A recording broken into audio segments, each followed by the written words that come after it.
G'day guys and welcome back today to another video on the Drewzy channel for another episode of 9 things we learned from round 17. I reckon it's 17. Let's go with that. We're going to get straight into the video today. Comment down below the things that you learned from this round of footy. Leave a like on the video. Subscribe if you're new. Let's get into it. Number 1. Bombers exposed the struggling Pies. It was an epic game earlier in the season when the two teams met on Anzac Day, and the Pies got off to a hot start. Jack Crisp kicking 3 goals in 3 minutes was absolutely berserk, but one man stood head and shoulders above the rest on ground. With so many stars on the park, Zach Merritt looked head and shoulders above. That man has to be a lock for All-Australian. He's going to be a great shout for the Brownlow because every time I watch the Bombers play, this man puts on a best on-ground effort. Zachy Merritt runs harder than anyone. He gets involved multiple times in chains of movement. I think he had 15 score involvements from 30 touches, so really damaging when he has the ball in hand. And he just sets the tone for the Bombers. He leads absolutely by example. Caddy, the young fella, is starting to look really good up forward. He's very fearless when going for contested marks. He's got a good kick on him, so they've got a really good one there. They had a lot of possession in that third quarter, but couldn't really put it on the scoreboard, the Dons, and then I think they got 1 or 2 late, which led into the fourth quarter, and they carried that momentum on. And Collingwood just couldn't get any real momentum going in that second half. They're not playing 4 quarters of footy at the moment, and they're starting to get a little bit exposed. Myercheck injured. I think Quainer and Darcy Cameron may be out for a little bit as well, so they're starting to get injuries to really important players. They're having to put Jeremy Howe forward, which, you know, you just don't want Jeremy Howe to be your main target going inside 50 when we know his best footy is played down back. So the Pies starting to look a little bit less threatening, but they're probably not doing as worse as people say they are. They're not completely out of the race just yet, but they're going to have to really dig deep to get a deep run into finals out of this season. They're looking a lot more vulnerable than they have earlier on in the season. Number 2, Rubel has arrived. The Roos get a massive win. The first time they've won in Melbourne in over 400 days, something ridiculous, against a struggling and fucking ungrown up Gold Coast Sunside. That comment from Damien Hardwick was so good. Absolutely loved that. The pressure that North have been bringing in the last month of footy has been immense. They've had some really agonising losses, so it was good to see them get rewarded with their second win for the season. We're starting to see the young stars really carry this team. Colby McKercher had a massive day out. He set up a goal pretty much from the full-back position, got a handball received, took about 5 bounces. The speed and skill that that kid has, you can just see he has what it takes to be an elite player in this competition. And when I've seen him play in person this year, you can just see he just moves so well. I spoke about it last week, but the midfield is just phenomenal. LDU, Wardlaw didn't play this week, but Sheezel was massive, kicked a really important goal, gun barrel straight, and Cherry is just a really solid ruckman as well. They took the game on, they hunted hard, and they just wanted it more than the Suns. So the Roos have arrived with their first win in Melbourne in a long time, and they're up for it now, the Roos. It's good to see. Only a matter of time with Clarko. He should get them pushing up that ladder slowly but surely. Number 3. 2 weeks is a long time in footy. 2 weeks ago, all the Port Adelaide fans wanted Ken Hinkley's head, and at that same point, the Western Bulldogs had beaten the Dockers by something like 60 points. Absolutely smashed them. They were the hottest team in footy. They were scoring goals for fun. Fast forward 2 weeks, Port Adelaide have a massive win against the Bulldogs. The Dogs' defensive integrity has been compromised once again, and Port Adelaide's midfield is back firing and delivering to win the Port Adelaide boys games. But it's good to see Port playing the football that we know they're capable of. Rosie, Butters, Horn Francis, the guys we speak about every time we mention this football club, back playing to their best. And Mitch Georgiades having his best game of the season post-injury, which was great to see. What do we say now then, Port fans? Are we Ken in? Are we Ken out? I don't know. I do not know with this football club. It's a strange fixture between the Bulldogs and Port Adelaide. It has been over the years, and that was just another strange result. As for the Bulldogs, last week they chucked Rory Lobb down back against the Roos, and he looked all right, took a lot of intercept marks, but this week he got exposed. I mean, you can't expect Rory Lobb to fix your defensive issues as a football side. That's an absolute joke. The Dogs have never really had any defensive integrity. Yes, they can bring defensive pressure and tackle at times when they're up for it, but you never think, God, the Western Bulldogs are a tough side to crack. Their structure, the way that they set up around the ground, it just has never been the Bulldogs' DNA. And the Port Adelaide power absolutely found that out. Number 4, Geelong's maturity smacks the Hawks with a reality check. Some of the older players at the Cats put on an absolute clinic on Saturday night against the Hawks. Tommy Stewart went into the midfield. Jeremy Cameron just kept doing what he does. Zach Tui, like, you just watch these guys play down at the Cattery. They just know where to set up. They just know where to, go to intercept the ball, to turn the ball over. They just put on a clinic. It was just the most Geelong home game I've ever seen. DeConey looked damaging in the ruck. I really like to see that. Even though he's a freak down back, it does help to have his athleticism used more around the ground.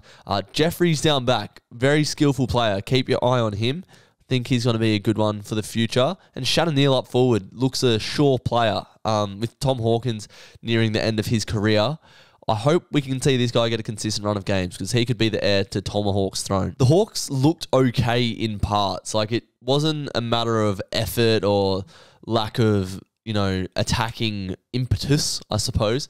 It was just more they couldn't stop the flood of goals. And I think Geelong, down at that ground with a younger list or younger side coming to the Cattery, they just knew what they had to do to score in bunches, and that's what they did. The Hawks struggled without Sicily. They lacked that flare up forward with Ginnivan, and they face the Dockers next week in Tassie, which is a massive game for both sides. Number 5. Did Carlton get ahead of themselves? Incredible win by the GWS Giants to come from behind and win after being 40 points down against one of the hottest sides in football. Jesse Hogan having a massive day out. I loved watching Darcy Jones go about it in this game, zipping and zapping around, winning the ball in defence, and then getting up the ground to be involved again. He was absolutely huge. Coming back in is massive. Love to see that.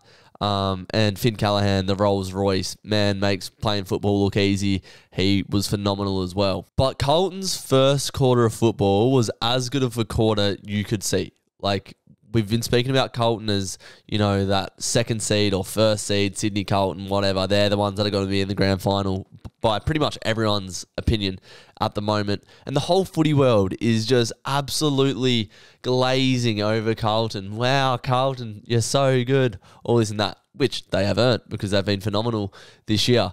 But I wonder if in that second quarter, they're up by 40 points and they just go, yeah, we really are good. We are really that team. We're pumping the Giants, and they just took their foot off the gas, thought they were all this and that, and then they couldn't stop the momentum. So I wonder if they've mugged themselves there, Carlton, because if they just had have put the foot down for another quarter of footy, they probably would have steamed home to a well-fought but pretty easy win. Instead, they might have got a little bit ahead of themselves, thought they were too good, and ended up costing them the game. Let me know what you guys think about that one. Interesting loss for Carlton because they just couldn't get anything going in that second quarter. Did pretty well to fight back, but ultimately it wasn't enough. Number 6, third gear Freo. Freo get a 50-plus point win against Richmond for the second time this year in the pouring and windy conditions at Optus Stadium. Gave my mum a call this morning and said, "Mum, how was the footy last night?" And she said, "That was the coldest game of football I've ever been to. I couldn't even drink my beer because it was that cold." And you could just see the banner was absolutely shredded. Windy, wet conditions. Just a terrible night for football.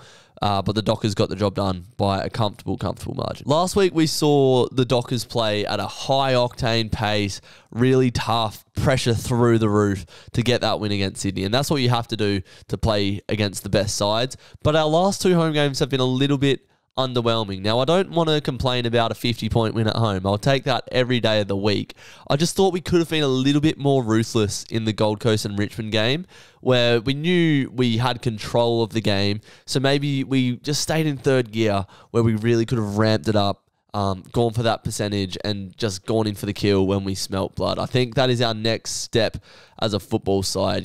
We've built from the back. We've got our midfield method right. We're scoring a lot of goals, but now we just have to really put it on the scoreboard and dominate games when we have the ability to, because that's what the best sides do. Number 7.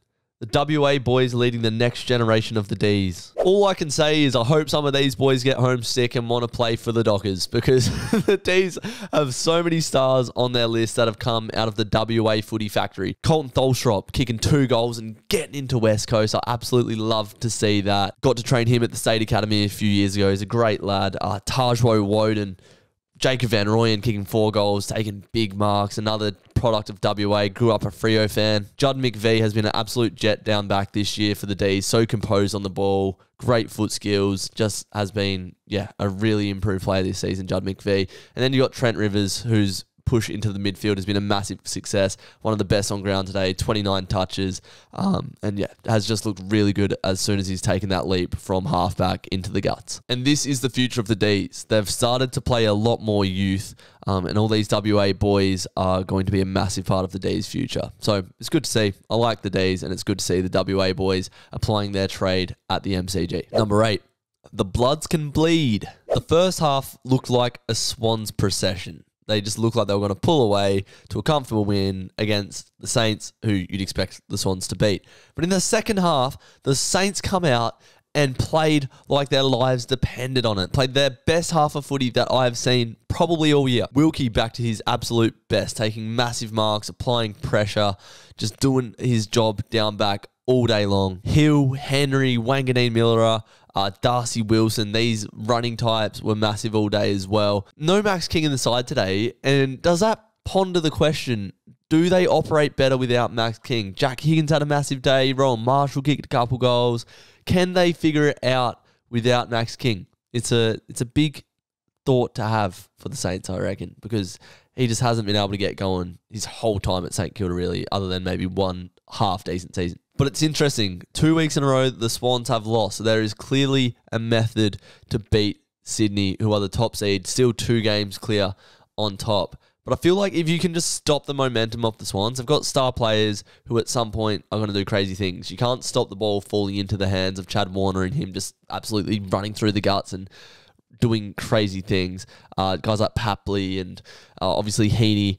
So if you can notice that they are stars, stop them once they do 1 or 2 good things and wrestle momentum back, defend really hard. This is absolute armchair expert stuff, but there is a method to beat the Swans, and the Saints have done it in a massive upset, one of the biggest upsets of the year. And number 9, the Lions are getting wins, but are struggling to close out games. Brisbane entered the top 8. They have the longest winning streak in the AFL right now, but I feel like they still haven't even reached the peak of their powers, which for the Lions, you know, they have room to improve and to get better, which is a good thing.